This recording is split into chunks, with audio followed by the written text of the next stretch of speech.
नमस्कार। आज पहला दिन रामचरितमानस जी के पाठ का है और हम आपके साथ हैं। तो सबसे पहले हम शुरुआत करते हैं इस पुस्तक के अवलोकन से, क्योंकि इसके दर्शन मात्र से ही राम के अंश का दर्शन करना है। इसमें राम जी हैं, राम के का चरित्र है और इसमें ऐसी ऐसी गूढ़ बातें हैं जिससे मानव का जीवन बदल जाता है। कितने ही ऐसे लोग हैं जिन्होंने यह दावा किया है कि रामचरितमानस से उन्हें जीवन जीने की कला मिली है। ऐसे ही कोई ग्रंथ इतने सदियों से जीवित नहीं रह सकता है। आप समझें कि कोई भी चीज़ जब हम पढ़ते हैं या आजकल हम टीवी में देखते हैं, कितने जल्दी लोग उसे भुला देते हैं। पर आज भी इस आधुनिक काल में भी आधुनिक लोग भी इस राम कथा से जुड़े हुए हैं और इस राम कथा को पढ़ना और सुनना चाहते हैं। हम जैसे नई पीढ़ी के लोग भी इससे जुड़ना चाहते हैं और इसमें आनंद पाते हैं। तो आइए इसे हम शुरुआत करते हैं। श्री रामचरितमानस जो है वह गोस्वामी तुलसीदास जी द्वारा लिखा गया है। यह एक बहुत ही पवित्र ग्रंथ है और इसमें जो श्री राम के चरित्र की व्याख्या या उनके पूरे जीवन की व्याख्या की गई है। तो चलिए सबसे पहले नाम के बारे में सोचते हैं। श्री रामचरितमानस। अब इसकी भी व्याख्या, जो नाम की व्याख्या है, वो बहुत सारे लोग बहुत तरह से करते हैं, लेकिन अगर हम देखें तो इसमें श्री राम जी का नाम है। चरित यानी चरित्र, मानस। अब ये मानस जो शब्द है, इसको कई लोग मानस यानी मन से जोड़ते हैं और कई लोग यह कहते हैं कि यह मान सरोवर, मतलब एक सरोवर की तरह है। अगर हम दोनों ही का मतलब देखें तो मानस का मतलब ये है कि कहा जाता है कि भगवान श्री शंकर ने इसे अपने मन में धारण किया था और फिर भगवान शंकर के आशीर्वाद से कवियों ने, मुनियों ने इसे व्यक्त किया। और यह कहा जाता है, दूसरा मतलब देखें तो श्री राम के चरित्र को अपने मन में बसाने से, जब आप मन में कोई चीज़ बसाते हैं तो आपके विचार बदलते हैं, विचार बदलते हैं तो आपकी भावनाएं, आपके इमोशंस बदलते हैं, और जब आपके इमोशंस बदलते हैं तो आपकी जो कार्य करने की जो क्षमता है या आपका जो एक्शन है वो अपने आप में बदल जाता है। तो यह रामचरित जो है वो मन में रखने योग्य मणि है। तो यह एक मतलब हो गया।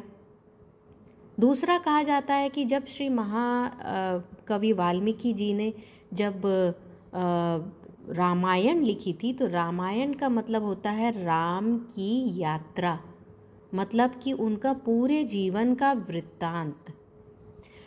उसके बाद जब मध्यकाल में जब श्री तुलसीदास जी ने रामचरितमानस लिखा, तब उन्होंने इसका नाम दिया श्री रामचरितमानस। कहा जाता है कि राम से बड़ा राम का नाम, मतलब कि राम तो महान है ही एक मर्यादा पुरुषोत्तम के रूप में, लेकिन वह क्या चीज़ है जो एक पुरुष को पुरुषोत्तम बनाती है? यह सही है कि भगवान राम श्री विष्णु के अवतार हैं, लेकिन श्री भगवान का अवतार होना किस चीज़ से सिद्ध होता है, या किस लिए श्री राम इतने आदर पूर्वक याद किए जाते हैं और उन्हें माना जाता है? वो है उनका चरित्र, जो उन्होंने जीवन में मिसालें प्रस्तुत की हैं, उसके कारण उन्हें जाना जाता है। अगर हम और भी महापुरुषों का जीवन देखें, जैसे स्वामी विवेकानंद हुए, रामकृष्ण परमहंस हुए, योगानंद जी हुए, और भी कई महात्मा संत हैं और महान लोग हैं, तो हम उनको क्यों मानते? वो क्यों महान बने? उनके जीवन के कारण, उनके कार्य के कारण। तो तुलसीदास जी कहते हैं कि राम तो अवतार थे ही, पर उनका राम से बड़ा राम का नाम, उनका जो चरित्र है वह मन में रखने योग्य है, हृदय में रखने योग्य है। इसीलिए उन्होंने नाम दिया रामचरित, राम की चरित्र को दर्शाने वाली कविता या ग्रंथ। उन्होंने कहा कि राम के चरित्र का ये सरोवर है, मान सरोवर है ये, इसमें आप गोते लगाएंगे तो आप पवित्र होकर बाहर निकलेंगे। इसलिए श्री रामचरितमानस का नाम श्री रामचरितमानस रखा गया। और रामचरितमानस बहुत सारे पब्लिकेशंस जो हैं वो छापते हैं, लेकिन सबसे जो ऑथेंटिक माना जाता है वह है गीता प्रेस का, गोरखपुर का। तो उसके बहुत सारे आपको संस्करण मिलेंगे। मझला साइज़ मिलेगा, मतलब मिडिल वाला साइज़ मिलेगा, जो कि साइज़ हम अभी पढ़ रहे हैं। आपको छोटा वाला भी मिलेगा, आपको इससे बड़े वाले भी मिलेंगे। सचित्र रामायण, मतलब जिसमें चित्र ज़्यादा है, ऐसे भी मिलेगी। तो हमारा यह कहना है कि अगर आप रामचरितमानस आपके पास नहीं है और आप ख़रीदना चाहते हैं तो आप गीता प्रेस गोरखपुर का ख़रीदिए। गीता प्रेस गोरखपुर बहुत ही अच्छी किताबें निकालते हैं और इनका प्राइस भी जो कीमत भी रहती है वह भी बहुत ही उन्होंने रीज़नेबल रखी है ताकि हर कोई ख़रीद सके। और उनके जो क्वालिटी है, चाहे पेज की क्वालिटी हो चाहे व्याख्या की क्वालिटी है, वो भी बहुत अच्छी है। तो मैं ये सजेशन दूंगी कि अगर आपको ख़रीदना है तो आप गीता प्रेस गोरखपुर की रामचरितमानस खरीदिए। अब यह लिखा तो गया है श्री तुलसीदास जी द्वारा, और इसके टीकाकार, मतलब इसमें जो उन्होंने हिंदी की व्याख्या की है वो हैं जो बहुत ही ज्ञानी पुरुष थे, श्री हनुमान प्रसाद पोद्दार जी, उन्होंने की है। उनके भी बहुत सारे लेख, बहुत सारी किताबें जो हैं वो गीता प्रेस गोरखपुर द्वारा प्रकाशित की गई हैं। और उन्होंने इस ज्ञान को और हमारे प्राचीनतम ज्ञान को लोगों तक ले जाने का बहुत काम किया है।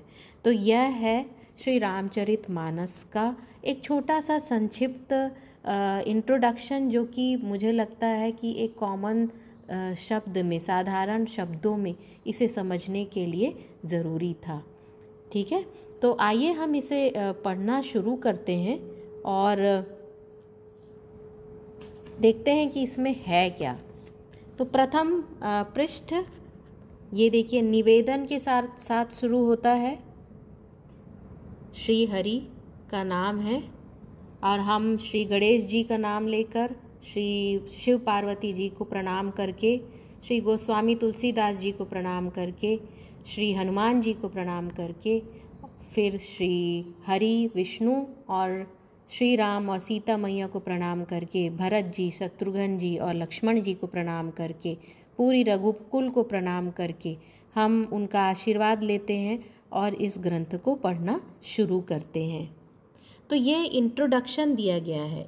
तो इसमें ये बताया गया है कि यह जो ग्रंथ है यह आपको त्याग, वैराग्य, भक्ति, सदाचार, पति धर्म, पत्नी धर्म, भातृधर्म, लोक धर्म, राजधर्म, सबका आपको, सब तरह की आपको शिक्षा देती है। एक आदर्श परिवार, एक आदर्श राजा, एक आदर्श पुत्र, एक आदर्श पति, एक आदर्श पत्नी, एक आदर्श भाई, किस तरह से होना चाहिए, ये पूरी शिक्षा इसमें दी जाती है।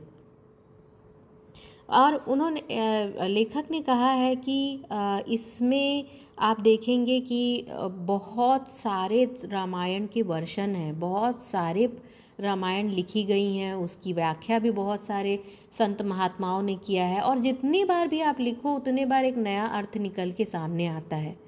गीता प्रेस वाले ही कहते हैं कि हमने इसे के बहुत सारी किताबें निकाली हैं जो कि रामायण से रिलेटेड हैं, रामायण पे बेस्ड हैं, और हर किताब में आपको कुछ ना कुछ नया सीखने को ज़रूर मिलेगा। इस तरह की ये अनवरत बहने वाली गंगा है। तो और इसमें कहा गया है कि इसके अतिरिक्त श्री रामचरितमानस एक आशीर्वादात्मक ग्रंथ है, मतलब कि इसको पढ़ने से आपको आशीर्वाद प्राप्त होता है। इसका मतलब ये है कि श्रद्धालु लोग इसके एक एक चौपाई को मंत्र की तरह पढ़ते हैं, और कहा जाता है कि इसको पढ़ने से जो है वह आपको ज्ञान, सिद्धि, आपके जीवन के कष्टों को दूर करना, ये सब भी होता है। अब इसमें कहा गया है कि यह लोक भाषा में होते हुए भी बहुत ही सर्वश्रेष्ठ ग्रंथ है। इसके बारे में कहानियाँ भी प्रचलित हैं, और यह श्री राम और सीता जी के जीवन की लीलाओं पे आधारित है। जितने महत्वपूर्ण राम हैं उतनी महत्वपूर्ण सीता जी हैं और इतने अच्छे ढंग से उनके जीवन को बताया गया है। और यह जो ग्रंथ है, एक बार हुआ था कि कुछ ज्ञानी लोगों में कुछ मतभेद था कि यह साधारण भाषा में लिखा गया ग्रंथ को हम कैसे संस्कृत के ग्रंथों के बराबर मान लें। तब कहा गया था कि काशी में ऐसी घटना हुई थी कि श्री विश्वनाथ जी, श्री शंकर जी ने खुद इस पे सत्यम शिवम सुंदरम लिखकर इसको सत्यापित किया था, इसको मान्यता प्रदान की थी। तो इसमें इस रामचरितमानस का हमारे ही देश में नहीं बल्कि विश्व के कई देशों में इसको मान्यता प्राप्त है और बहुत ही आदर से देखा जाता है। इसमें गीता जी द्वारा इसी दृष्टि से गीता की भांति मानस के भी कई छोटे बड़े यथासाध्य शुद्ध प्रामाणिक और अच्छे संस्करण आज गीता प्रेस द्वारा प्रस्तुत किए गए हैं। तो आइए हम और आप सब साथ मिलकर इस ग्रंथ का अध्ययन करते हैं। तो यह निवेदन था।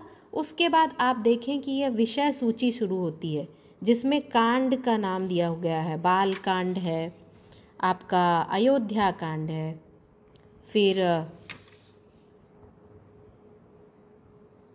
अरण्यक कांड है, किष्किंधा कांड है, सुंदर कांड है, फिर आपका लंका कांड आता है, फिर उत्तर कांड आता है। तो इस तरह से रामायण में जो है वो 7 कांड हैं। कुछ लोग 7 कांड को शरीर के 7 भाग से भी जोड़ते हैं, जो इम्पॉर्टेंट भाग होते हैं, 7 चक्रा से भी जोड़ते हैं। कुल मिला के ये बहुत ही पवित्र 7 कांड हैं। उसके बाद ये देखिए, इसमें यह नियम भी लिखे गए हैं कि अगर आपको 9 दिन में करना है रामायण तो आप कैसे कर सकते हैं, कैसे भागों में बांट सकते हैं, कहाँ से कहाँ तक करना चाहिए, पहला दिन, दूसरा दिन, तीसरा भाग। और अगर आप 1 माह में करना चाहते हो कि तो किस तरह से करना चाहिए। तो ये देखिए, आपको ये पूरा दिया हुआ है, ये पूरी नियम दी गई हुई है। ठीक है, तो अब यहाँ से जो होगा वह रामायण शुरू होगा, जो कि हम कल देखेंगे। तो इसी के साथ बोलिए जय श्री राम। भगवान श्री राम, भगवान सीता जी और हनुमान जी और समस्त भरत कुल का हम सभी पे आशीर्वाद रहे, समस्त यदु कुल का हम सभी पे आशीर्वाद रहे, और भरत जी, लक्ष्मण जी, शत्रुघ्न जी का आशीर्वाद हम सब पे रहे। जय श्री राम।